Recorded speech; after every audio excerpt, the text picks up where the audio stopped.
బాబు దేవుడు ఉన్నాడో లేదో తెలియదు కానీ 1 2 ఇంది 6 ఇందు 6 ఏంది కుక్క కూడా మ్యాగీనా? కుక్క కాదు యూజినా? అదేం యూజ్ అవుతుంది? ఇంట్లో వాళ్ళని గరుచుంది, బయట వాళ్ళని ఇంట్లోకి రానిచ్చింది. దీన్ని బట్టి నీకేం అర్థమైంది? నువ్వు కొడుకు కాదు దొంగ నా కొడుకు అని దానికి కూడా అర్థమైంది. అందుకే నిన్ను గరిసేది. నువ్వు ఎన్నైనా చెప్పు, దానికి మ్యాగీ పెట్టడానికి నేను ఒప్పుకోను. ఏ అది నీ మాదిరి జంతువే కదా. నన్ను జంతువు అంటవా? మానవుడు కూడా ఒక జంతువే. చిన్నప్పుడు చదువుకోలే?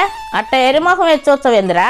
ఈ ఆలోచించేదేదో చదువుకున్న రోజుల్లో ఆలోచించుంటే మంచి డిగ్రీ అన్న వచ్చేది. చాలు ఇంకా దీగు పరువు. ఇప్పుడు గనక దీంట్లో భాగం ఇయలేదనుకో ఇంట్లో భాగం ఇయ్యాల్సి వస్తుంది. ఏంది బెదిరింపా? హెచ్చరింపు. వద్దులే, మ్యాగీతోనే తగ్గొట్టేద్దాం. పంచేయి. వాడు అట్టే అంటుంటలే, నీ వాటాలు నీకు వచ్చాలే కానీ తిను. ఇంకా కుక్క కూడా శత్రువేనా నాకు?